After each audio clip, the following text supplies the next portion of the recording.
Hola, buenos días. Bienvenidos, bienvenidas a esta nueva sesión de hoy. Bueno, soy el moderador, me llamo César de la Fuente, soy profesor en la Universidad de Pensilvania, en Estados Unidos. Y es un placer estar aquí hoy con el doctor Senén Barro y la doctora Viviana Campos, que se ha conectado online. Creo que se ve por ahí en la pantalla, ¿no?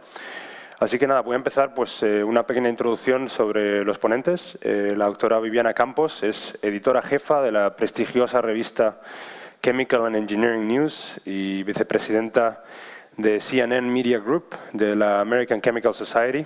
La doctora Viviana Campos se licenció en Química por la Universidad de Santiago de Compostela, aquí, y es doctora en Química por la Manchester Metropolitan University.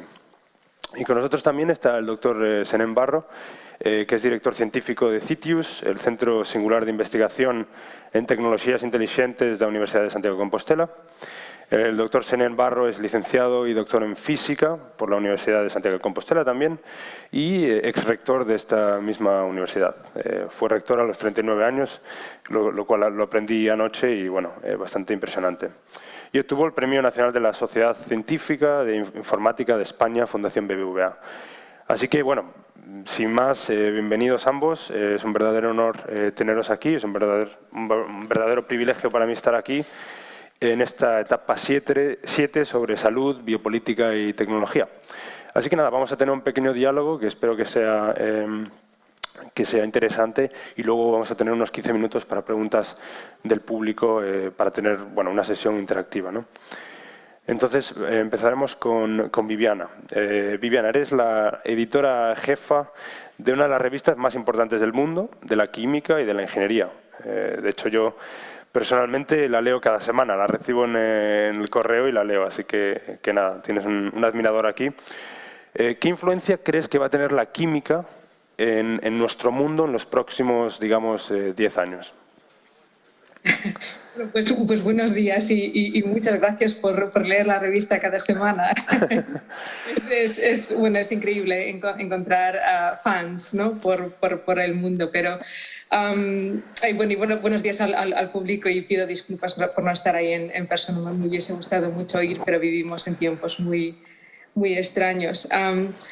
En relación a la pregunta, pues la química es muy importante. En mi revista en particular vamos a celebrar los 100 años en el 2023.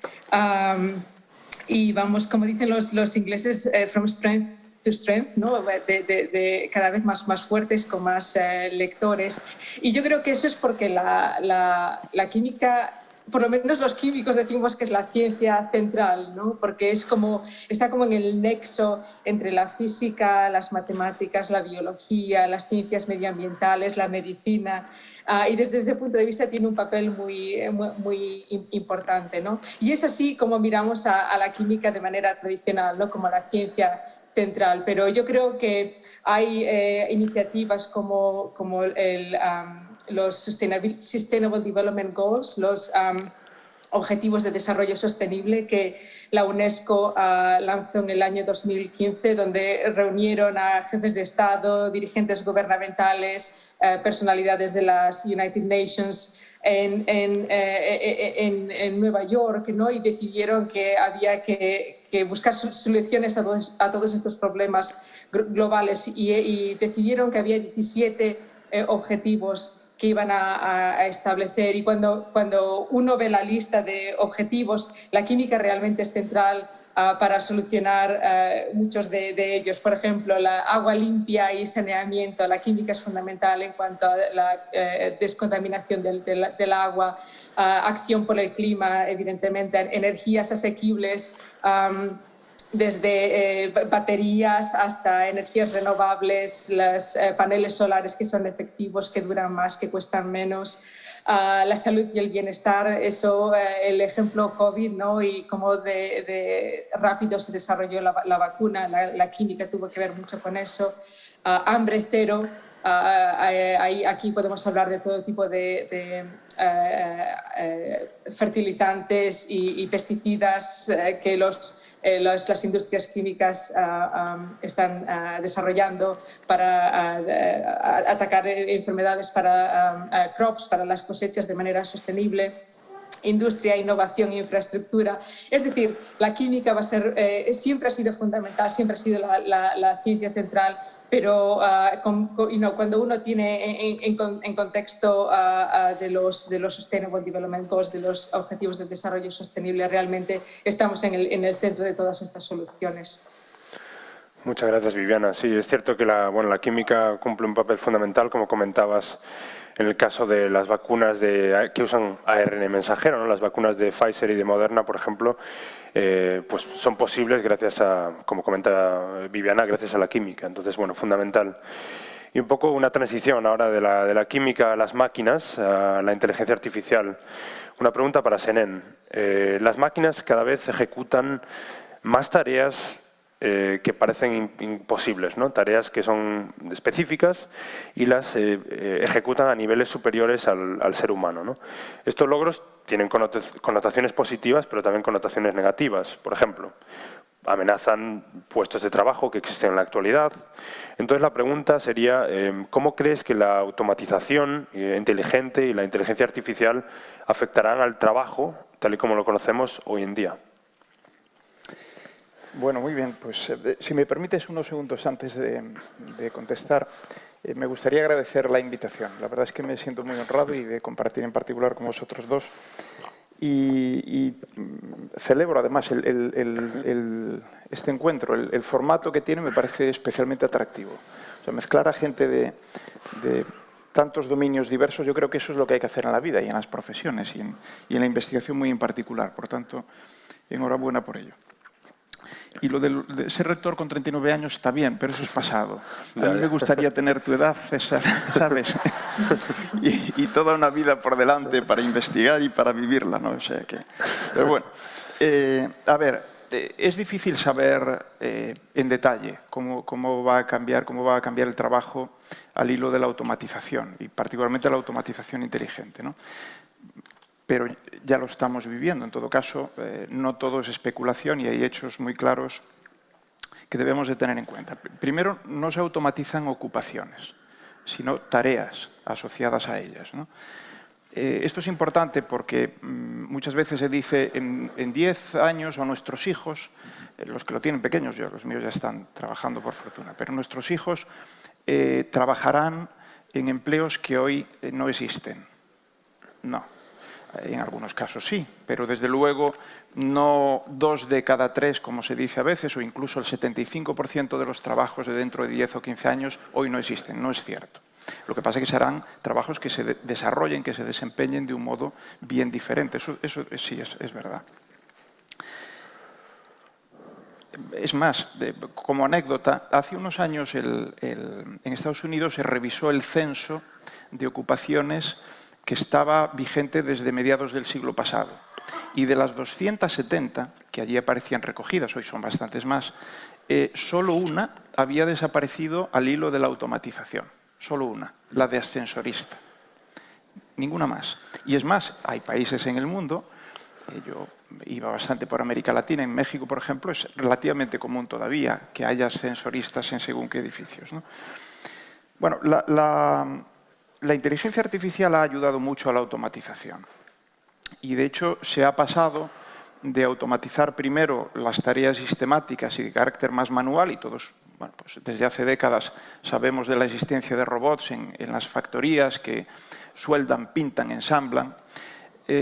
Con el tiempo también empezaron a automatizarse tareas sistemáticas pero de carácter cognitivo, y los sistemas expertos, el que al final nos concede o no un crédito bancario es un buen ejemplo de eso.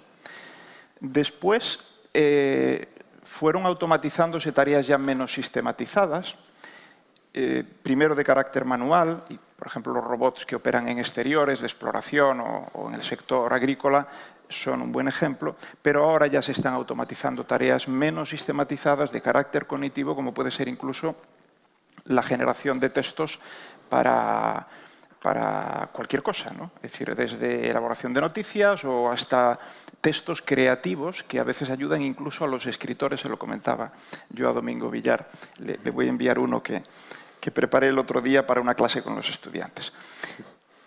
Bien, pero ¿qué ocurre? Lo que es imparable es la automatización y el impacto que esto tiene, efectivamente, como decías tú, en el trabajo. Hoy ya estamos cerca de que la mitad del trabajo sea desempeñado por máquinas y la otra mitad por personas, pero esto cada vez va a ir más en favor de las máquinas. Tanto es así, y esto es un fenómeno que además está acelerando la pandemia, que el Foro Económico Mundial ha revisado sus cuentas del último informe, hace un informe bienal del impacto de la automatización en el trabajo, y en la revisión de sus cuentas que hizo ya metidos en pandemia, vio que se estaba acelerando y redujo la estimación de creación de nuevos trabajos hasta el 2025 y aumentó la estimación de desempleo tecnológico derivado de la automatización. La relación sigue siendo positiva en cuanto a número de trabajos que se estima que se van a crear. En el mundo desarrollado fundamentalmente, 97 millones, frente a 85 que se perderán por la automatización. Entonces, podríamos caer en la trampa de pensar que todo va bien, porque hay 12 millones a favor de creación de nuevos empleos. Pero primero, no se distribuyen por igual, ni entre países ni intrapaíses. Por supuesto, no se distribuyen por igual entre sectores de actividad y muy pocos de quienes se vean desempleados por la automatización van a ocupar esos puestos de trabajo que se crearán al hilo de las nuevas tecnologías, al hilo de las tecnologías de la información y las comunicaciones. Y ya acabo. ¿Eso qué significa? Pues eso significa que los gobiernos deberían de estar mucho más ocupados, no sé si preocupados, pero desde luego ocupados en ver cómo anticipan lo que realmente va a ser un problema muy serio. Y para mí solo hay tres formas, o solo entre comillas, pero hay tres formas principales. Uno es la educación, la formación, en todas las etapas y desde luego a lo largo de toda la vida. Otra es las políticas sociales, tanto en cuanto a crear redes sociales que sostengan a quienes se vean desahuciados del mercado laboral, como a crear nuevos empleos. Ayer se comentaba en una de las charlas que pueden tener que ver con compromisos medioambientales o de cuidados de las personas, ¿no? Y la tercera es lo que yo llamo la innomatización, es decir, una automatización que no busca meramente el ahorro en capital humano, el ahorro de costes, sino que lo que busca es innovar alrededor de la automatización y, por tanto, al final, crear riqueza, pero también creando empleo y sosteniendo el empleo que ya hay porque es útil, porque es gente con experiencia, aunque no sepan de tecnologías de la información y las comunicaciones o no sean expertos en ello, ¿no? Por lo tanto, el mundo que nos viene va a ser muy distinto, sí. Bueno, muchas gracias. La verdad es que es interesante, ¿no? Siempre tendemos a sentir este miedo cuando nos adentramos en un mundo distinto, ¿no? En este caso, un mundo dominado quizás por las máquinas, la inteligencia artificial. Así que lo fundamental, yo creo, en parte es tener este diálogo para pues, crear un ambiente donde pues, realmente afrontemos este futuro y empecemos a hablar de lo que, bueno, cómo puede ser, qué pinta puede tener y demás, ¿no? Entonces, quizás la siguiente pregunta, quizás para ambos ponentes. Todos sabemos que un virus diminuto, invisible, ha dominado nuestro mundo, ¿no? Y lo ha cambiado para siempre. ¿Cómo crees que esta pandemia va a reformular la escala de valores de nuestra sociedad? ¿Aprenderemos de nuestros errores o nos olvidaremos pronto? ¿Cómo serán los próximos 5 años conviviendo con COVID? ¿Se tornará en un virus endémico quizás, como lo fue el virus de la gripe después del horror de 1918, ¿no? Donde el virus de la gripe pues, mató a 50 millones de personas en el mundo? Entonces, quería simplemente pues, tener un poquito una visión de futuro por parte de ambos ponentes, quizás, sobre cómo va a ser los próximos años conviviendo con este virus. Quizás, Viviana, si quieres comenzar. Sí, es una pregunta difícil porque evidentemente mirar en el futuro es siempre complicado, pero no sé yo cómo va a cambiar. nuestros valores. Una cosa que vemos ahora mismo es, y nosotros evidentemente yo la vivo porque es un problema que tengo que solucionar, es la idea de the Great Resignation, ¿no? Que la gran dimisión o el gran renuncio. Hay mucha gente que está considerando su vida, cómo viven, cómo trabajan. Llevamos pues eso, 1 año y medio en casa, recogidos con nuestras familias, en muchos casos, ¿no? Ahora los niños ya van a la escuela y todo eso, pero mucha gente se está retirando pronto y otros están reconsiderando pues cómo trabajan y el balance entre la vida y el trabajo. Entonces, hasta así a un nivel muy básico, a nivel personal, hay mucha gente que está considerando esos valores, pero así a nivel más global, no sé, va a ser interesante ver lo que va a pasar en los próximos 5 años, porque evidentemente las cosas siguen cambiando, siguen evolucionando. Es posible que a nivel de la medicina tengamos antivirales ya muy pronto. No sé si fue se acaba de ir la imagen un poquito. Es bastante probable que el virus se convierta en un virus endémico, como dices tú, como la gripe, y se convierta una cosa con la que vivimos, ¿no?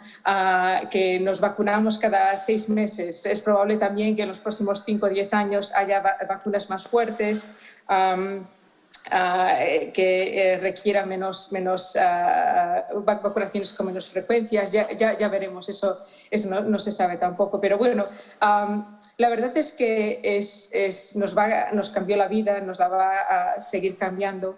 Pero es interesante pensar, por ejemplo, en el ejemplo del virus del SIDA, ¿no? Que también se descubrió en el año 81. Este año son el 40 aniversario del descubrimiento del virus y todavía no hay vacuna, pero sí hay tratamientos y mucha gente puede continuar viviendo con la enfermedad y tener una calidad de vida que es razonable. Hay métodos de prevención, tratamientos paliativos.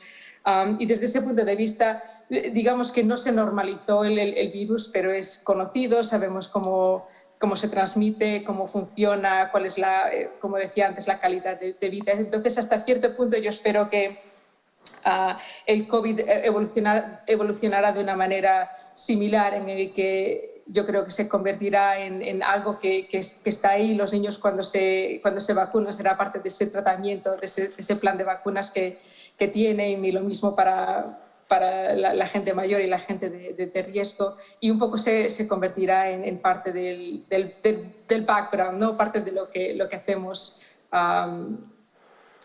para mantenernos sanos, ¿no?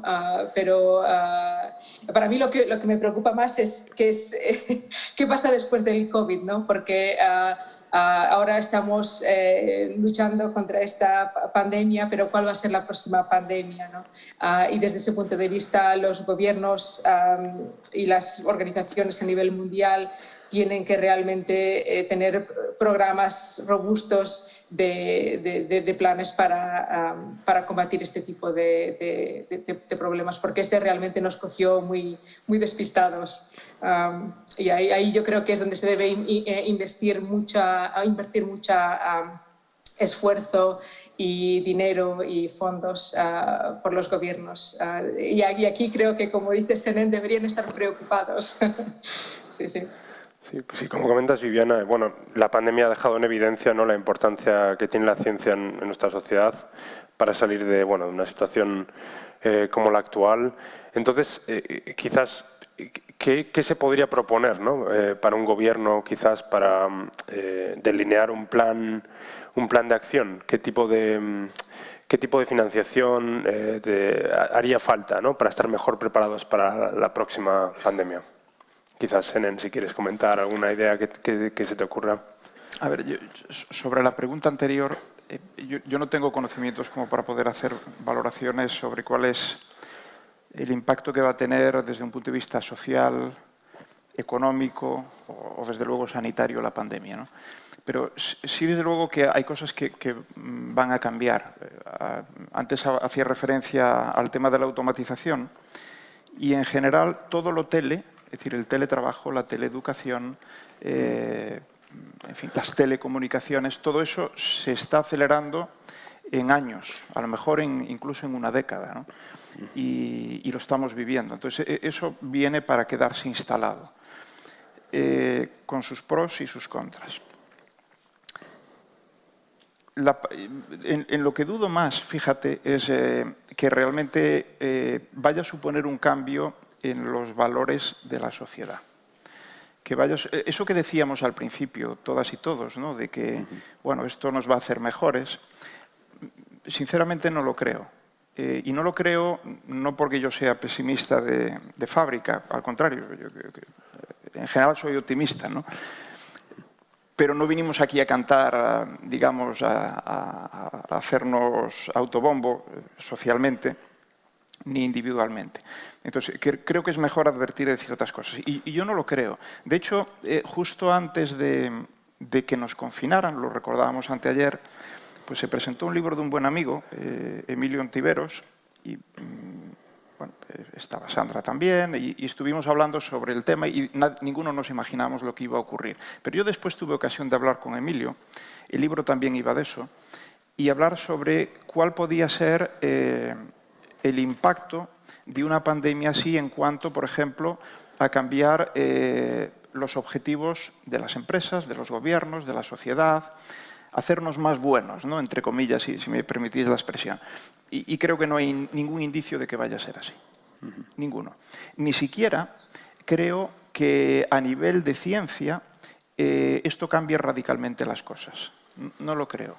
Estoy viendo, además, como en algunos países, me lo decía alguien que venía de uno de ellos, bueno, la pandemia ha supuesto en algunos casos que los sistemas universitarios hayan perdido buena parte de sus estudiantes que venían de otros países. Y por tanto eso ha generado, al menos temporalmente, al menos coyunturalmente, pues problemas de tipo económico. ¿Qué han hecho en ese caso? Pues endurecer los criterios desde el punto de vista de la aplicación de la ciencia, rentabilidad de la ciencia, monetización de esa ciencia. O sea, considerar que entonces ya hay que investigar en aquello que dé una rentabilidad a corto plazo y que traiga recursos para las instituciones, los países. No lo sé, a mí eso no me gusta, porque la historia siempre nos ha enseñado de que es bueno, lógicamente, preocuparse por los temas que tiene la sociedad, los problemas que tiene y abordarlos con la ciencia y la tecnología, pero si no tenemos una visión a largo plazo y, por tanto, invertimos en ciencia básica, pues no vamos a tener posibilidad de esas vacunas o de esos mejores desarrollos a nivel educativo, etcétera, ¿no? Y un último tema, ya, perdón que me estoy extendiendo mucho y quizás además no estoy contestando exactamente a lo que me preguntaron. No pasa nada, aquí el objetivo es tener un diálogo. Me van surgiendo cosas en la cabeza, ¿no? Y el último tema es, al principio de la pandemia me preguntaban recurrentemente en qué medida la inteligencia artificial iba a ser definitiva para atacarla, ¿no? Y yo tengo que reconocer que un poco tirándome a la piscina y de forma especulativa, porque era imposible saberlo, lo es todavía, pero creo que no iba muy desatinado. Yo insistía en que probablemente no va a ser tan definitiva como algunos medios de comunicación, algunos investigadores y algunas empresas estaban diciendo, siguen diciendo, para esta pandemia, pero lo puede ser para las próximas. Porque en la medida en que seamos capaces de recopilar datos, de colaborar, de desarrollar nuevas estrategias, de ver qué funciona y qué no funciona, pues seguramente tendremos, no la única, pero un arma muy poderosa para abordar lo que inevitablemente va a ser otra pandemia y otra, y así vendrán, esperemos que muy espaciadas, claro, como normalmente ocurre. Muy bien, muchas gracias. Y aquí, bueno, perdona, Viviana. No, que simplemente quería añadir que a mí ya estoy totalmente de acuerdo con lo que dijo Senen ahora mismo. Tuvimos mucha suerte porque en esta pandemia encontramos una vacuna en tiempo récord. Es increíble. Pero eso fue una suerte que tenemos que dar las gracias todos los días, porque para la próxima es posible que no sea así, ¿no? O sea, es que tuvimos una vacuna en menos de un año, en un año y pico. Es increíble. tuvimos mucha suerte. La próxima vez es probable que no tengamos tanta suerte y miremos al número de muertes que tuvimos, ¿no? Es increíble. Tenemos que estar preparados para la próxima porque es bastante probable que sea mucho peor. Solo quería decir eso. Sí, totalmente. O sea, tenemos que dar gracias de la suerte también de tener esa tecnología, esa biotecnología que fue, en ese caso, la tecnología de ARN mensajero, que nos permitió pues, en tiempo récord desarrollar una vacuna, cuando el tiempo medio para desarrollar una vacuna con métodos convencionales es alrededor de 10 años, ¿no? Hemos comprimido esa escala de tiempo en un año, hemos podido pues, vacunar a mucha gente, pero otra cosa que quería indicar también es la inequidad que hemos visto ensalzada, bueno, que siempre ha estado ahí, pero que durante la pandemia la hemos visto pues, en su peor momento, ¿no? Hemos visto como 10 países compraban el 75% de todas las dosis de vacuna, como hoy en día todavía hay países en el mundo donde ni siquiera el 5% de la población ha recibido la primera dosis. Aquí somos afortunados, estamos hablando ya de la tercera dosis, ¿no? En Estados Unidos, donde yo resido también, pero creo que es importante ensalzar eso, ¿no? Que vivimos en un mundo con inequidades muy grandes y yo confío... Senen es un poquito más pesimista en ese sentido, pero yo confío que salgamos reforzados de esto y podamos incorporar en nuestra escala de valores como sociedad valores como la generosidad y la compasión, ¿no? No sé exactamente cómo se puede hacer eso, cómo se puede implementar, pero simplemente quería pues, dejarlo ahí en el aire como un mensaje. Otro punto que quería tocar hoy es la crisis epidemiológica, la crisis infecciosa que estamos viviendo, no solo una crisis de una enfermedad infecciosa, pero también es una crisis de salud mental. Entonces quería conocer quizás vuestras palabras, un comentario sobre quizás cómo puede ayudar la inteligencia artificial más específicamente para ayudar en el contexto de la salud mental y cómo podemos como sociedad pues salir de esta crisis actual también de problemas de salud mental que estamos viviendo. Por cierto, ¿sabes por qué yo soy optimista? Porque creo que los jóvenes tenéis mejores principios y valores, probablemente autoaprendidos, porque si os los hubiésemos enseñado nosotros, los mayores, no serían tan buenos. Espero que no os maleéis por el camino. No sé responderte, César, porque yo no me dedico a los temas de...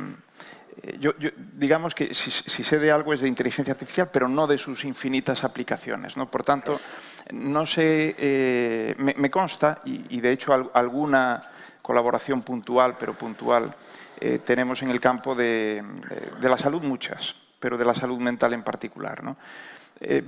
La percepción como ciudadano, no como experto, es que, y por escuchar a quienes sí saben, es que efectivamente uno de las secuelas que está dejando la COVID es precisamente esa, está acentuando todos los problemas de las personas, incluso aflorando algunos en personas que no lo tenían. La inteligencia artificial puede apoyar en cualquier campo, pero no es magia. Pero sí puede apoyar en cualquier campo porque yo siempre digo que las tecnologías de la información y las comunicaciones, nadie lo discute, hoy son absolutamente universales, están en todo. No hay nada que no esté impactado, y podríamos decir que en general de forma beneficiosa por las TIC.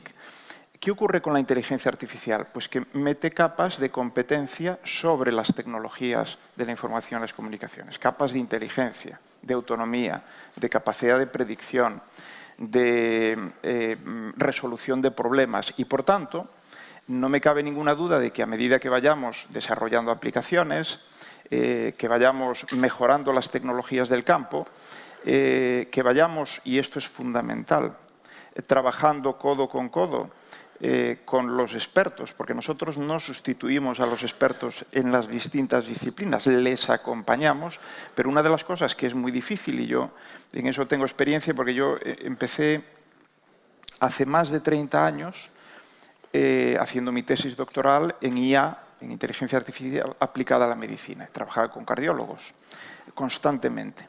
Y lo que más me costaba no era aprender los algoritmos, desarrollarlos y que la máquina funcionara. Lo que más me costaba era entenderme con ellos. Y ellos conmigo, ¿eh? Ojo, esto no es un problema. Claro, hasta que pusimos en común todo un conjunto de conocimiento que se solapaba entre ambas disciplinas, no avanzamos nada. Y ese es el gran reto, yo creo que aquí hay, en general, con las tecnologías. Esto no es una magia que de pronto tú siembras dispositivos por ahí y ya todo funciona mejor, sino que realmente para que funcionen bien, resuelvan problemas, sean eficaces y eficientes, necesitamos a los verdaderos expertos en los distintos campos y que sean personas que tengan la capacidad, y nosotros también, claro, y no solo la voluntad de hablar al menos una parte de nuestro lenguaje. Entonces, no sé responderte, pero no me cabe ninguna duda. No es un campo absolutamente singular frente a otros que ya se están viendo muy impactados por la IA. Pues me siento identificado con lo que comentas porque, bueno, mi laboratorio, que es un laboratorio de ciencia, pues es altamente interdisciplinar. Entonces tenemos gente que viene de física, de química, de microbiología, de ingeniería informática, gente que viene de disciplinas muy distintas, y mi labor muchas veces es ser traductor, como comentas Enén, para traducir el lenguaje de la química al lenguaje de la física para que todo el mundo se entienda y podamos tener una colaboración productiva donde bueno, podamos llevar a cabo proyectos complicados y hacia adelante, ¿no? Entonces, muchas veces la labor esa de traducir para que todo el mundo se entienda, para que todo el mundo entienda cuáles son las misiones que tenemos como equipo, ¿no? En mi caso, es fundamental. Es fundamental eso porque si no vivimos aislados, cada uno, el físico o la física viven en su mundo muy específico, un microbiólogo vive en su mundo muy específico y al final pues hay que, digamos, erradicar esas barreras, ¿no? Que creamos alrededor nuestra, que nos separan para poder afrontar retos realmente difíciles, donde hace falta colaboración. Es imposible, yo creo que hoy en día muy difícil hacer algo muy complicado, muy complejo, sin colaborar con otros expertos, otra gente. Entonces, bueno, cambiando un poquito el tema, otro tema muy candente hoy en día, esencial también para el futuro de nuestro planeta, es la crisis climática, que evidentemente también está interrelacionado con la salud, la tecnología, el medio ambiente y la sostenibilidad. De hecho, esta misma semana, bueno, seguro que sabéis, es el COP26 en Glasgow, donde se está hablando del futuro, ¿no? el futuro de nuestro mundo, cómo el cambio climático va a afectarnos. Y entonces, una pregunta quizás más para Viviana. ¿Qué consideraciones opinas que debemos tomar para garantizar el bienestar de nuestro hogar, ¿no? del planeta Tierra? Es una pregunta muy, muy importante y sí, realmente yo estuve también esta semana siguiendo el Conference of the Parties, ¿no? Que es el órgano rector de la Convención Internacional sobre el Cambio Climático y es interesante. En cuanto a las consideraciones que debemos tomar, no sé, o sea, a nivel personal debemos tener todos cuidado en cuanto a lo que hacemos cada día, cómo utilizamos energía, qué tipos de comidas compramos, qué tipos de packaging tenemos, ¿no? El problema de los plásticos es un problema enorme, pero a nivel global o a nivel gubernamental, que es lo que digamos que es el ámbito, el remit del COP, ¿no?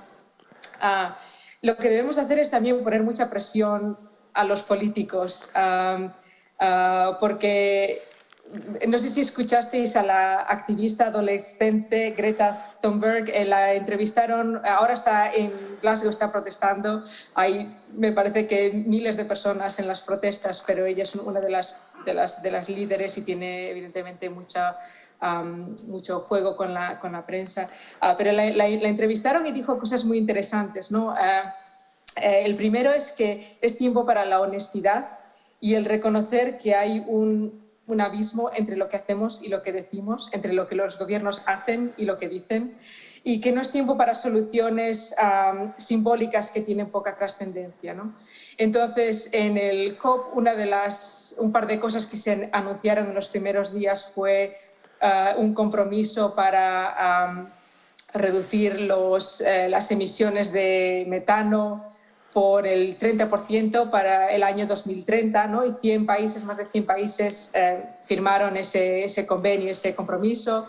Después hubo también otro compromiso para trabajar o abordar el tema de la deforestación y la degradación de la tierra también para el año 2030. Son compromisos muy ambiciosos y deberían serlo, pero el problema está en después la realidad y cómo los ciudadanos realmente ponemos presión en los gobiernos para que sean, como dirían los ingleses, true to their word, ¿no? Que sean que cumplan las promesas, porque muchas veces otro tipo de intereses se ponen en el camino, ¿no? Pero bueno, realmente lo que sí que es preocupante, yo soy optimista, mi vaso siempre está medio lleno, pero realmente las cifras que tenemos en cuanto al impacto de la crisis climática son horribles, ¿no? Por ejemplo, la Organización Mundial de la Salud dice que entre el año 2030 y el año 2050, en 20 años, 2 décadas, la crisis climática causará aproximadamente 250.000 muertes adicionales por año por causas tan comunes como la malnutrición, la diarrea, la malaria y el estrés por el calor, ¿no? Y muchas de estas cosas son muy fáciles de solucionar. Y además el problema no es lo que causará todas estas muertes, es que es posible que estas muertes estén concentradas en ciertas partes del mundo, ¿no? Y aquí volvemos a la inequidad, a lo que estábamos hablando antes en cuanto al COVID y la distribución de las vacunas y ese tipo de cosas, ¿no?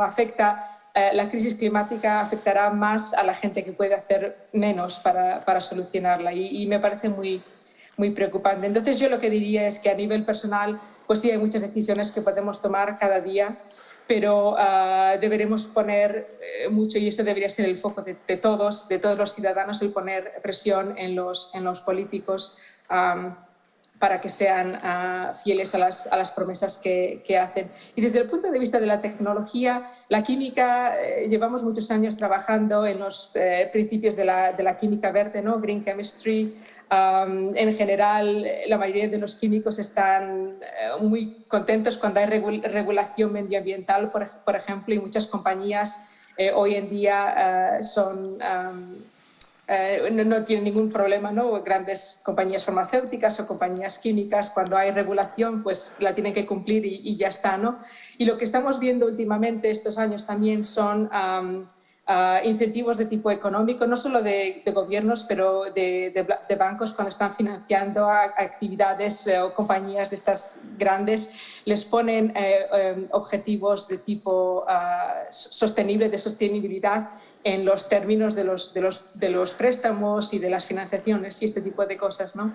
Entonces se está viendo ya este tipo de incentivos que combinados con regulación por parte de los gobiernos y después por la química y la tecnología avanzando de manera que son más sostenibles va a ayudar mucho, pero evidentemente tiene que haber el apoyo de todos los ciudadanos detrás para que se conviertan en realidad y para que se acelere el proceso de implementación de este tipo de tecnologías y de regulaciones. Sí, yo creo que es fundamental también tener en cuenta la irreversibilidad de todo esto, ¿no? Del cambio climático, ¿no? Obviamente hay gente intentando ir a Marte ahora, pero yo creo que, bueno, como la Tierra no se va a vivir en ningún lado, o sea que o bien cuidamos nuestro planeta o yo creo que va a ser muy complicado. Las condiciones en Marte, eso no va a ser unas vacaciones, incluso si llegamos a ir ahí. Es un horror, ¿no? Las condiciones atmosféricas y demás. Entonces, bueno, más nos vale pues cuidar lo que tenemos aquí, ¿no? Yo creo que es fundamental y yo creo que la química, como comenta Viviana, va a ser es una de las claves, ¿no? La química verde para poder solventar esto. Cambiando un poquito el tercio aquí, volviendo a la inteligencia artificial, mucha gente, como comentábamos antes, desconfía de lo desconocido, ¿no? La inteligencia es las máquinas, qué van a hacer en nuestra sociedad, qué papel van a cumplir. Pero otros los motivos por los que la gente desconfía de la inteligencia artificial, sobre todo de los deep neural networks, ¿no? Las redes neuronales profundas, es que es una caja negra, ¿no? no entendemos exactamente lo que pasa en el medio de esta caja cuando predices cosas y luego se sale y no entendemos bien ese proceso, ¿no? Entonces, Senen, ¿nos podrías comentar los últimos avances para intentar comprender esta caja negra? Sí, bueno, efectivamente, ese es uno de los problemas de las nuevas estrategias de la inteligencia artificial. Es decir, la inteligencia artificial nació bioinspirada en el cerebro. Pero después, durante décadas, tuvo avances significativos en soluciones que buscaban de algún modo reproducir el conocimiento y la forma de razonar sobre él de las personas, a nivel computacional, claro. Pero de nuevo hemos vuelto, y con mucha fuerza, con un enorme éxito, a lo que son, digamos, a lo que es la bioinspiración, a lo que son los modelos basados en redes neuronales artificiales. No es un modelo del cerebro, ni mucho menos. Es, digamos, compararlos. Yo a veces a mis estudiantes les digo, comparar una red neuronal artificial con el cerebro de un ser vivo, y singularmente con el cerebro humano, es como comparar un monigote, es decir, un círculo, un palo y 4 palos a modo de extremidades con una persona. Pues básicamente viene a ser lo mismo.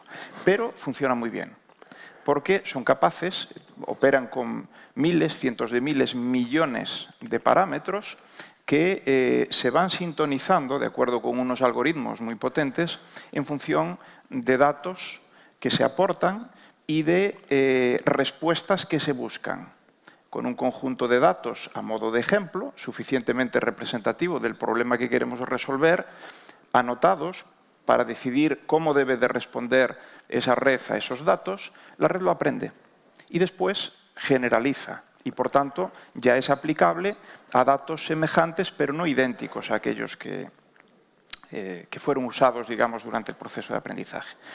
Claro, ¿cuál es el problema aquí? Son trágalo todo. Tenemos potencia de cálculo, el ordenador, el supercomputador más potente que hoy hay, pero esto cada 2 años se dobla, está en Japón y puede calcular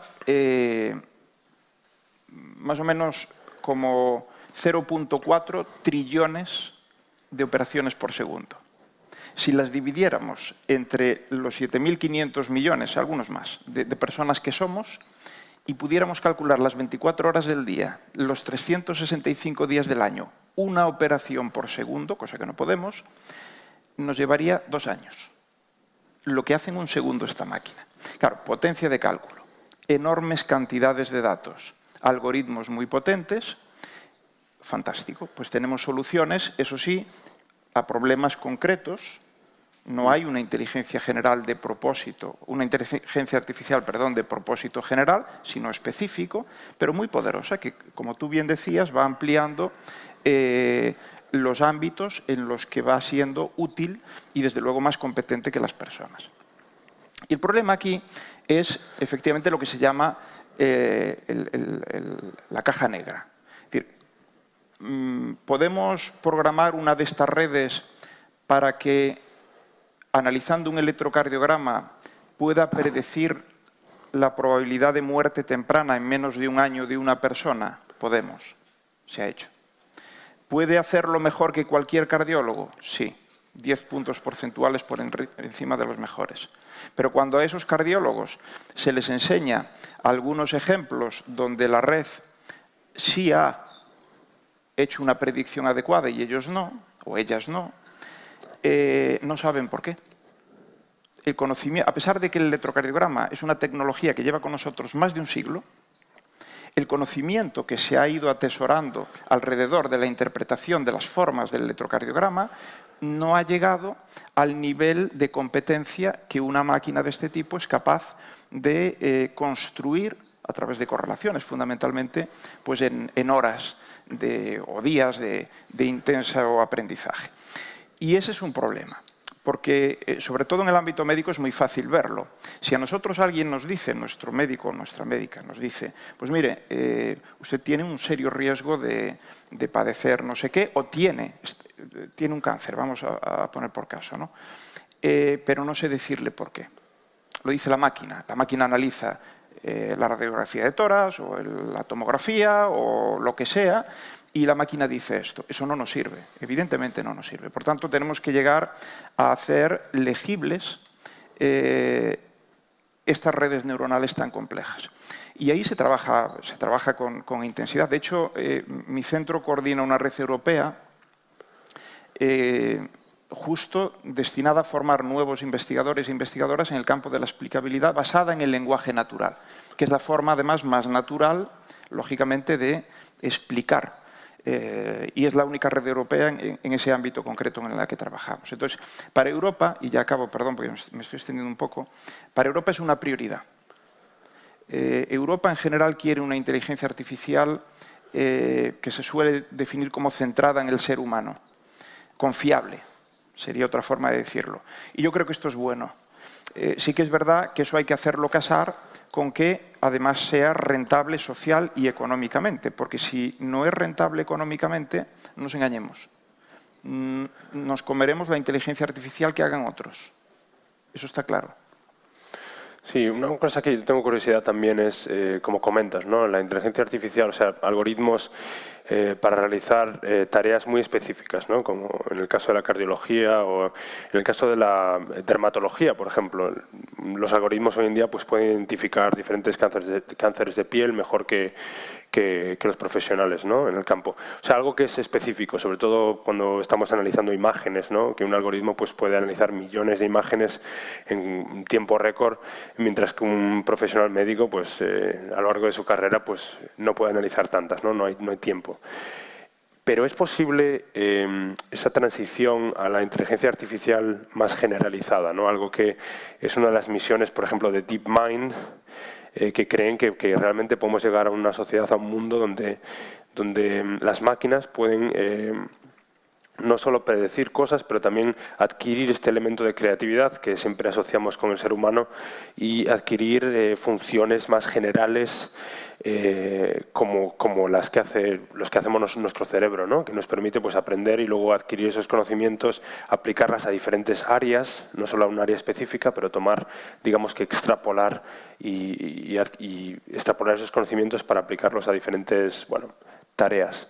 ¿Crees que es posible un futuro próximo donde exista algo así como la inteligencia artificial general o generalizada? Yo creo que es posible estoy convencido, no próximo. Y en todo caso tenemos un gran problema. Y el problema no es un problema de complejidad. Fíjate, antes tú comentabas lo de Marte, ¿no? Sí.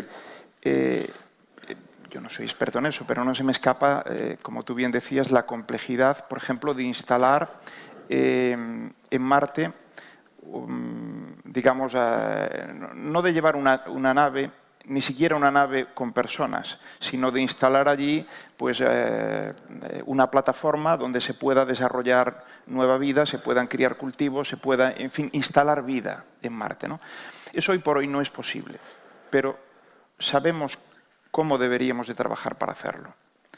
Sabemos que es una cuestión de inversión multimillonaria y de compromiso no de un país, sino de un compromiso colectivo, probablemente, de los países, desde luego, más avanzados. Y sabemos que sería probablemente cuestión de 10, 15, 20 años en lograr instalar de forma permanente unas instalaciones suficientemente potentes allí. Sabemos el camino. Para la inteligencia artificial de propósito general, no lo sabemos. No lo sabemos.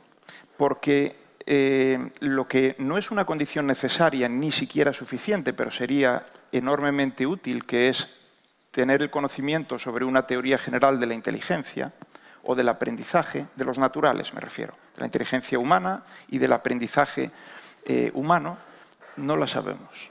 Y por tanto esa bioinspiración que nos podría ser de gran ayuda, no podemos contar con ella. Y además no sabemos hasta cuándo. Yo hace unos meses le pregunté a Rafael Yuste, que es un español que está en Estados Unidos y que él fue el inspirador y convenció, no solo él, pero bueno, sobre todo él lideró el proceso que sirvió para convencer a Obama que invirtiera más de $1.000 millones en el proyecto BRAIN para llegar a desentrañar lo más conocido que sabemos que existe, que es nuestro cerebro, ¿no? Y le preguntaba hace unos meses sobre dónde situaría del 0 al 10 el conocimiento del cerebro, porque hace años había leído en una entrevista que le hicieron que lo ponían entre 3 y 4. Y me dijo, bueno, ahora estaría en el 5 raspado y tal. Qué sorprendente, porque eso significa que tenemos un conocimiento brutal ya de nuestro cerebro. ¿Qué ocurre? Que es un 5 raspado, yo suelo decirlo, de esos que cuando nosotros, los profesores y profesoras, cogemos un examen, ¿no? Y vamos puntuando y no hay ninguna pregunta bien. Pero pues aquí le voy a dar un 0,5 porque algo hizo. Y aquí algo escribió, pues yo qué sé, le voy a dar un 1,2. Y al final sumas y te da un 5, ¿no? Pero te da uno de esos 5 que dices, uy, no merecería aprobar, pero bueno, es lo que suma. Bueno, pues así, ese es el conocimiento del cerebro ahora, ¿no? Rascando, porque hay miles de grupos en el mundo y el avance tecnológico es tan grande que podríamos efectivamente pensar que estamos en el 5, pero es un 5 inconexo. No hay una teoría de la inteligencia, no hay una teoría del aprendizaje. No sabemos cómo meterle el diente a la inteligencia artificial de propósito general. Muy bien. Bueno, siempre que hablamos de inteligencia artificial, siempre recuerdo con cariño la película Blade Runner, no sé si la habrás visto, sí, claro. Pero el soliloquio final, ¿no?, del replicante, adquiriendo estos, digamos, cosas que asociamos con el ser humano, ¿no? Entonces, bueno, esa intersección entre las máquinas y el ser humano. Bueno, me gustaría cambiar un poquito el tema ahora, una pregunta para Viviana. Una cosa que me preocupa, que es la desconexión que hay entre la ciencia, los científicos y el público en general, ¿no? Los profesionales científicos y científicas siempre nos escudamos, como yo creo que es un poco excusa, es muy complicado lo que hacemos, entonces es muy complejo, es muy difícil de explicar, pero yo creo que eso es una excusa realmente, creo que tampoco es tan complicado, lo primero, y segundo, que tenemos que hacer una mejor labor en traducir lo que hacemos para que todo el mundo lo entienda, ¿no? Una de las cosas que yo siento como científico es que muchos de los proyectos que tengo el privilegio de poder desarrollar en mi laboratorio están financiados por dinero público en Estados Unidos, en este caso, pero lo mismo pasa en España, ¿no? Y al final es el dinero del contribuyente que me está permitiendo hacer mi trabajo y luego lo mínimo que puedo hacer es, pues, explicarle o enseñarle o describir al público en general lo que hemos hecho con su dinero, ¿no? Yo creo que es algo que tiene todo el sentido del mundo. Pero bueno, quería preguntarte, Viviana, pues, ¿qué importancia tiene la comunicación en la ciencia? Y si opinas que es una responsabilidad, ¿no?, de los profesionales que ejercen la ciencia en comunicar esto al público en general. Tiene mucha importancia. Para mí, hombre, es mi trabajo, evidentemente, la comunicación de la ciencia. Y yo creo que es la responsabilidad de los científicos el hacer todo lo posible por comunicarse con el público, con los gobiernos, los policy makers, ¿no?, los legisladores, que son los que al fin y al cabo fundan o invierten en su trabajo. Yo diría que no es fácil, pero es algo de lo que debemos ser responsables, ¿no? Y yo creo que el COVID es otro, o la pandemia es otra situación en la que es un ejemplo bastante interesante de la comunicación de ciencia al público, ¿no? Y de la policitación, si existe esa palabra, de la ciencia, que fue un problema bastante grande, sobre todo en los Estados Unidos. Realmente fue muy interesante de ver eso, ¿no? Pero y yo creo que el COVID es un ejemplo interesante porque digamos que el proceso científico se abrió al público, ¿no? Porque lo que pasó inicialmente, se empezó a publicar una cantidad de datos fascinante, la estructura del virus, cómo se disipaba, ese tipo de cosas se pusieron en el campo, en el ámbito público muy pronto, y se empezó a trabajar en desinfectantes, en todo ese tipo de cosas, ¿no? Entonces, lo que pasó desde mi punto de vista es que una cosa que para los científicos es parte del día a día, que es tolerancia por diferentes interpretaciones de los hechos, el público realmente no entiende esa tolerancia, ¿no? Entonces, el hecho de que la información quizás sea la misma, pero la interpretación sea diferente de un día al siguiente, es algo que los científicos sabemos tolerar muy bien, pero el público no, ¿no? Entonces, digamos que el abrir el proceso científico al público fue bastante traumático porque no había ese entendimiento de cómo funcionamos de manera diferente, ¿no? Y después lo que hicieron algunos políticos, ¿no? Y en los Estados Unidos, que es donde yo vivo también, realmente se politizó mucho y hubo, bueno, muchas cosas muy peligrosas que el presidente en esos momentos recomendaba. Fue realmente un tiempo bastante preocupante, ¿no? Entonces yo creo que hay, no sé, con el tiempo, dentro de 1 o 2 años, si miramos para atrás y vemos la época de la pandemia y la comunicación de la ciencia durante el tiempo de la pandemia y la misinformation, como le llaman aquí, o la desinformación, eso va a ser algo que se debe analizar y de lo que debemos aprender mucho realmente. Pero a nivel más general, yo diría que hay un problema en cuanto al entendimiento de la ciencia, ¿no? Y muchas veces incluso se ve a los niños que tienen cierta reticencia a hablar de química o matemáticas o física, ¿no? Es como que es difícil y muchas veces tiene que ver con la lengua, porque la química realmente tiene un lenguaje diferente, entonces hay cierta complejidad que viene con eso. Pero yo recuerdo escuchar una charla de George Whitesides, que tú probablemente lo conocerás, es uno de los químicos Sí, sí. más famosos, tiene el H-index más alto. Y es un hombre que hizo mucho trabajo en cuanto a diagnósticos, costaba menos de $1 para utilizar en partes muy pobres del mundo, y ahora está trabajando en robótica y ese tipo de cosas. Es una persona muy interesante. Pero bueno, él hablaba de que cuando quería explicar lo que hacía gente, ¿no? Cuando vas a cenas y con tus, no sé, mujer o marido o pareja o lo que sea, y te preguntan qué haces, ¿no?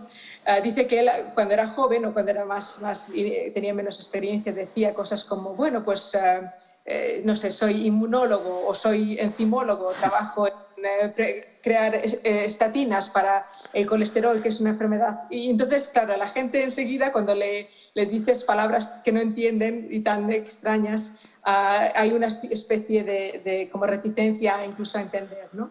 Entonces, él dijo que cambió la táctica de explicar con sus propias palabras lo que era, a decir cosas como we change the way you live or die. Estoy mirando la que dice, ¿no? Nosotros cambiamos la manera en la que vives o en la que mueres, ¿no? Y entonces ya la gente en ese sentido ya empieza a prestar atención y dice, ¿cómo? ¿Tú decides cómo vivo yo o cómo muero yo? Y dice, sí, claro, ¿no? Tu esperanza de vida, yo hasta cierto punto determino cuántos años vas a vivir si estás tomando eso, pues estatinas y ese tipo de cosas, ¿no? Entonces cambió un poco de táctica y utilizó esta táctica de choque, ¿no? Y eso es un ejemplo que me parece interesante. Otro ejemplo que tengo es de Caroline Bertozzi, que es otra química fantástica que trabaja en química bioortogonal. Va a conseguir un Nobel algún día. Ella decía que cuando se reúnen con los legisladores en Washington, D.C., que realmente con frecuencia traen a científicos de diferentes ámbitos para hablar un poco de ver cómo se va a invertir el dinero que tienen para las ciencias, ¿no? Tienen muy poco tiempo con los legisladores, la mayoría de ellos no tienen conocimientos científicos, la mayoría son abogados y ese tipo de carreras y no entienden muchas veces las estadísticas o términos científicos. Entonces, al principio ella también se pasaba mucho tiempo intentando explicar conceptos básicos, ¿no? Pero también cambió a esta digamos que, táctica de choque, ¿no? Entonces decía que el año en el que tuvo más impacto cuando vino a Washington DC a tener este tipo de reuniones con los legisladores, fue cuando dijo: las 10 personas que están en la primera fila, 5 de vosotros os vais a morir antes de los 65 años, 2 de enfermedades cardiovasculares, otros 2 de cáncer, el quinto de no sé qué. Y le dijo: ¿quién va a ser? ¿No? Entonces se empezaban a mirar los unos a los otros. Y entonces, claro, y eso funcionó mucho, porque entonces vieron cómo de importante era el encontrar curas para este tipo de enfermedades, desarrollar fármacos y todo eso. Entonces, un poco la táctica del choque y el hacer estas estadísticas un poco más reales, ¿no? Diciendo, pues de 10, 5 no llegáis a los 65 años, les ayudó mucho. Entonces ya digamos que la reacción o el impacto fue diferente. Eso no sé si funcionará para todos los químicos, pero realmente son técnicas que tenemos que utilizar, porque realmente es una pena que la gente que paga los impuestos, si estos impuestos van a invertirse en la ciencia, es una pena que no sepan cómo se gasta este dinero, ¿no? Que está muy bien invertido, por cierto, pero sí, deberemos trabajar mucho en la comunicación de la ciencia, y a mí me parece que debería ser parte de lo que a nivel universitario se debería enfocar mucho en la formación de los nuevos científicos, ¿no? Bridge that gap, ¿no? Eliminar ese abismo entre lo que hacemos y el entendimiento que la población en general tiene de la ciencia. Muchas gracias, Viviana. Bueno, aparte de esta desconexión entre la ciencia y el público, otra cosa que me preocupa también es que en la ciencia realmente, desafortunadamente, como en muchos ámbitos de nuestra sociedad, es todavía cosa de hombres. Por ejemplo, en Estados Unidos la mayor parte del profesorado son hombres, la gente que está en posiciones de poder son hombres, miras alrededor, está rodeado de hombres todo el rato. ¿Cómo se puede romper este techo de cristal? Y creo que esta quizás es la última pregunta antes de abrir la conversación con el público. Espero que tengan dudas también y preguntas que quieran sacar a la palestra. Pero bueno, quizá pregunta para los ponentes. ¿Cómo podemos romper este techo de cristal para que para que la ciencia sea más un reflejo de la diversidad que tenemos en nuestra sociedad, ¿no? Que sea algo un poquito más justo en ese sentido? ¿Viviana? Sí, voy yo, vale. Pues hay muchas cosas que podemos hacer. Yo, evidentemente, como trabajo en comunicación, todo lo que hacemos, cómo mi equipo se gobierna o cómo nos gobernamos, pensamos mucho en diversidad, equidad, inclusión. Es parte de lo que hacemos. Cuando hacemos algún tipo de reconocimiento, por ejemplo, tenemos un programa que se llama Talented 12, que son 12 químicos jóvenes, tienen menos de 42 años, que están haciendo cosas que van a cambiar el mundo, ¿no? Desde el punto de vista de la tecnología y de la ciencia. Pues siempre tenemos que tener en cuenta que esos 12 tienen que ser representantes de la química a nivel global, pero a nivel también de género, a nivel de raza. Y esto es cosa que mi equipo todos los días lo piensan, es parte de lo que hacemos.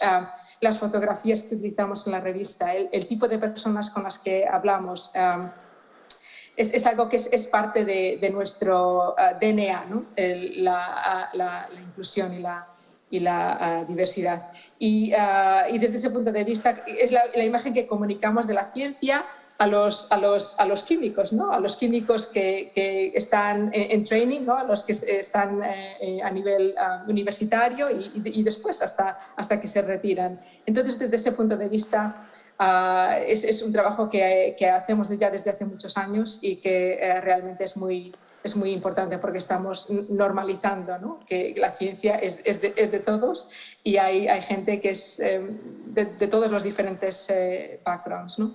Y luego, para mí, lo que es importante también es que haya muchos modelos a seguir, ¿no? Entonces, a nivel global, por ejemplo, el tener en la química a ganadores de Nobel como Frances Arnold, ¿no? Que ganó en el 2018, y a Jennifer Doudna también, otra química que ganó el año pasado con CRISPR, ¿no? Ellas son mujeres increíbles, extraordinarias, que son modelos para mujeres y para hombres jóvenes, ¿no? Y realmente les estamos dando mucha visibilidad porque evidentemente se está normalizando, ¿no?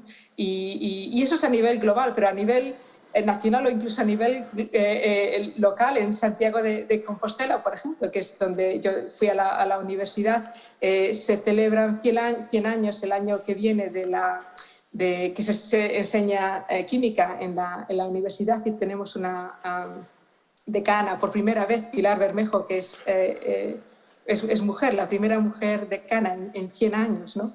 O sea que hay niveles, hay modelos a nivel internacional, a nivel local, y es muy importante tener a mujeres tan fuertes y tan extraordinarias que están enseñándonos cómo se puede hacer. Y realmente yo creo que es una cosa generacional, ¿no?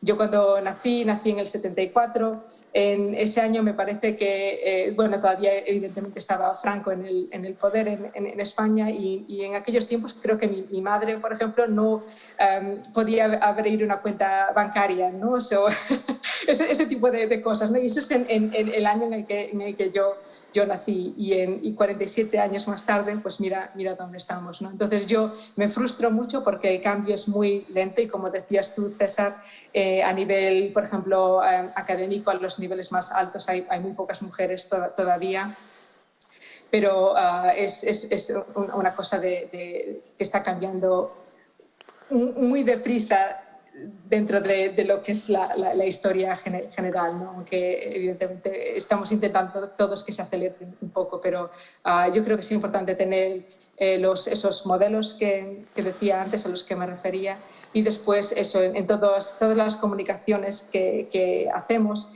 el tener en cuenta la diversidad y enseñar que la química es de todos y para todos. Sí, fundamental eso, tener unos modelos, ¿no?, en los que guiarnos. Yo me acuerdo cuando empezaba en la ciencia, pues intentaba ver quién hablaba español dentro de la ciencia para ver cómo lo habían hecho, para ver cómo habían conseguido ciertas cosas, y yo creo que es fundamental tener esa guía, ¿no?, que nos permita pues avanzar. Bueno, pues sí, Sen. No, perdón. Es que no quisiera que parezca que yo no quiero contestar a esta pregunta. No, adelante, adelante. Que es que me parece absolutamente fundamental. Por tanto, si me permite, sí, sé que es abusar del tiempo, pero sí que quiero contestar. Primero, Pilar Bermejo está con nosotros aquí. Sí, o sea que está ahí. Eso ya es muy positivo. A ver, cuando yo era rector, en el discurso de inauguración del curso de un año, lo titulé "La USC, la Universidad de Santiago de Compostela, tiene nombre de mujer". Y iba sobre este tema. Y decía, tiene nombre de mujer porque 2 de cada 3 estudiantes son mujeres en esta universidad. De hecho, aquel año al menos éramos la Universidad de España que tenía porcentualmente más mujeres en sus aulas. Esta es la parte positiva. La parte negativa es que, como en el resto, a partir de titularse, por supuesto, todos sabemos que se titulan más y con mejores notas, sí, pero a partir de ahí hay lo que se llama el efecto tijera, es decir, se van desequilibrando a favor de los hombres todo lo que es el doctorado, lo que son la presencia, digamos, en los cuerpos docentes y de investigación. Y además hay otro desequilibrio, y es que están desigualmente distribuidas, y hay situaciones como en ingeniería informática, solo hay un 12% de mujeres. No solo en mi universidad, sino que esta es la media más o menos en España, y es más o menos así en el mundo. Al contrario, en el ámbito de la medicina, pues predominan claramente, y en las ciencias de la salud, las mujeres. Entonces, yo creo que aquí se están haciendo muchas cosas, muchas, sin duda. Todos tenemos claro que la universidad es muy tarde. Incluso justo antes de la universidad es muy tarde para actuar, para intentar convencer, para poner referentes, para hacer discursos, porque ahí ya todo está casi encarrilado. O sea, que hay que empezar desde el principio, con cuestiones que tienen que ver con la educación, con cuestiones que tienen que ver con el ámbito social, con ayudas. Hasta hace muy poco tiempo, Viviana decía, su madre en el 74 no podía abrir una cartilla en un banco por sí misma. Pero es que hasta hace nada, por ejemplo, en según qué tipo de contratos o de becas de investigación, si, por ejemplo, una mujer pues, daba a luz y tenía un periodo digamos, de atención a su bebé, eso seguía corriendo, el contador seguía corriendo. Y, por tanto, en ese periodo, que es un periodo relativamente largo, porque además hay un antes y también un después más allá del permiso de maternidad. En ese tiempo, pues, lógicamente, no poder realizar su actividad de investigación, no poder producir, se le contaba igual. Hasta hace nada. Entonces, yo lo que creo es que ya se han explorado muchas cosas, los medios de comunicación son fundamentales, son claves, pero o metemos aceleradores en el sistema o realmente el proceso será tan lento que casi ni lo percibimos. O sea que hay que acelerar el ritmo. Hay que acelerar. Muchas gracias. Muchas gracias, Viviana y Senén, bueno, por vuestros comentarios y vuestros, bueno, conocimiento, ¿no? Que quisiera ahora abrir el diálogo, la conversación al público, si hay alguna pregunta por parte de... Sí, perfecto. Una pregunta por ahí. Sí, ¿ahora me escucháis? Vale. Sí. Primero, enhorabuena porque me encantó lo que hablasteis. Yo quería hacer dos preguntas. Una, bueno, voy a hacer una comparación. Hace años, cuando, no sé si os acordáis, cuando salía en la televisión que la gente empezaron a vender tabaco, lo vais a entender cuando hablo, y salían anuncios de los cigarros, la gente empezó a fumar, que guay, ¿no? Fumar está muy bien. De repente se vio que producía cáncer y pasó lo contrario. Yo me acuerdo, en el año 89 compré el primer ordenador, en el 98 entró Google, las redes sociales, todo este avance, lo que estáis hablando, la automatización, que en el futuro los trabajos cada vez más van a estar hechos por máquinas, se está creando una dependencia total, la sociedad, sino cada uno de los que está aquí, que coja el teléfono, mire cuánto tiempo dedica al día a usarlo y podéis flipar, porque no son minutos, igual pasáis horas y no os dais cuenta. Entonces, todo esto, se están tomando medidas a la hora de las escuelas, porque ayer hablaban de que a todas las escuelas le dan ordenadores, venga, todo el mundo a usar, te lo meten, aunque no quieras, tienes que usar las tecnologías, los bancos cierran los cajeros o las sucursales y tienes que usar ordenadores sí o sí, para hacer cualquier cosa. Entonces, las nuevas tecnologías está claro que tienen su beneficio, pero yo yendo a la parte al lado oscuro, se regula los gobiernos, las empresas, cuando se haga el tema del teletrabajo en las escuelas, se están tomando medidas serias para regular las consecuencias que esto tiene a nivel cerebral, trastornos mentales, adicción, el tema de pues todos los problemas que estén asociados, relaciones familiares, interpersonales, todo esto, eso se hace o simplemente, bueno, dentro de 20 años, si hay problemas, los solucionaremos. Es una pregunta. Y la segunda, mencionaste antes, Senén, el tema de, bueno, hablaste los dos, sobre la inteligencia artificial generalizada. Y decís que no se puede entender de alguna manera porque el tema es que como no se entiende bien el cerebro y como está basado en la parte, digamos, es lo que yo entendía, a lo mejor me equivoco, en cómo funciona un cerebro humano, entonces que hay como una caja negra y cuando habláis de redes neuronales, tal, cosas que no se entienden. Y eso no será un error porque nosotros somos células vivas, tenemos ADN, etcétera. Un ordenador es átomos de carbono, bits, por lo menos lo que yo sé, ahora hay los ordenadores cuánticos y tal, y no será el error asumir que nuestro cerebro y el cerebro de una máquina funcionan de la misma manera. No sé si entiendes lo que quiero decir. Creo que lo entiendo, sí. Gracias. Me gustaría solo añadir un comentario con respecto a la primera pregunta. Yo creo que la adicción sí que me parece absolutamente criticable por parte de las compañías que bueno, tengo amigos en Google y demás y llevan contratando durante años expertos mundiales en ingeniería informática y neurociencias para crear máquinas más adictivas. Y de hecho lo hablaba con una amiga el otro día y yo creo que en un futuro la gente, eso va a ser denunciable, tal y como el tabaco cuando se se dio a conocer, ¿no?, que era una cosa adictiva. Hubo denuncias, yo creo que en el caso de la adicción, porque se está haciendo conscientemente, se están creando máquinas cada vez más adictivas, sabiendo que eso es así, con niños pequeños que los ves que miran una pantalla e inmediatamente saben lo que hacer, y yo creo que eso en un futuro quizás vaya por las mismas vías. Es lo único que quería aportar aquí, pero bueno, abro la conversación para Senen y Viviana por si tienen algún comentario. Sí, sobre la inteligencia artificial de propósito general, por cierto que hay 2 escalones más, al menos por encima, ¿no? La de propósito general sería aquella que, en lugar de la que tenemos ahora, logramos soluciones para problemas concretos, aunque muy complejos. El paradigma podría ser el coche autónomo, ¿no?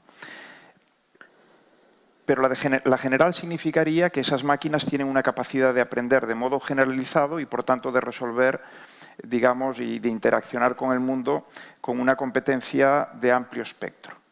El siguiente nivel sería inteligencia a nivel humano. Y el siguiente sería superinteligencia, ya por encima de nosotros, ¿no?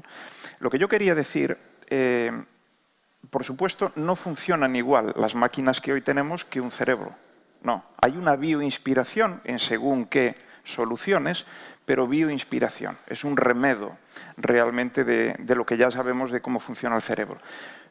Pero eso no significa que no sean capaces de tener una inteligencia máquina cada vez con mayores competencias, ¿no? Entonces, lo que yo decía es, cuando tengamos una teoría de la inteligencia natural, humana en particular, y del aprendizaje de forma global, tendremos una fuente de inspiración mucho más rica que la que ahora tenemos y, en su caso, susceptible de ser imitada en lo que interese para conseguir máquinas más inteligentes. Pero ni es condición necesaria, la evolución llevó aquí, pero la evolución pudo haber tenido otras vías de haber configurado inteligencias como la nuestra.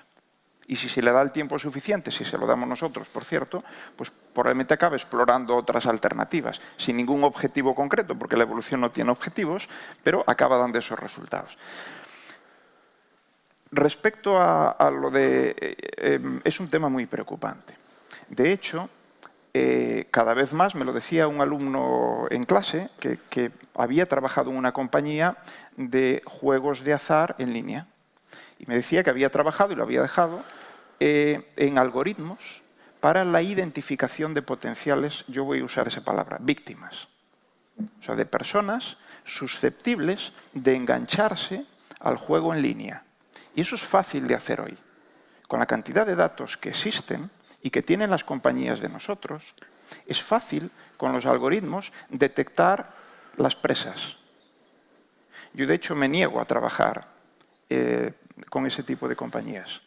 Me niego a que usemos la inteligencia artificial para acorralar y hacer unos desgraciados a personas que acaban perdiendo pues, su trabajo, su familia y su vida a través de este tipo de estrategias. La tecnología es súper poderosa y mal utilizada. Y además, ¿cuál es el problema aquí? Ya acabo, porque me estoy viniendo un poco arriba, ¿no? Pero el problema, pues estas cosas a mí me indignan, realmente me indignan. El problema es que va todo tan rápido que no somos capaces, es decir, pasamos de una cosa a otra, desde el punto de vista tecnológico y de su aplicación, tan rápido que ni siquiera somos capaces de analizar socialmente, políticamente, económicamente, sus consecuencias. Entonces, cuando estamos empezando a entender las repercusiones que puede tener algo y pensando que podríamos a lo mejor tener que regularlo así o formar de este modo, ya estamos en otra ola. Nos supera. Es como el que intenta nadar y cada vez que intenta sacar la cabeza viene una ola más grande y es imposible y traga agua hasta que... Pues esa es la situación en la que tenemos. O sea que tenemos que tomárnoslo en serio.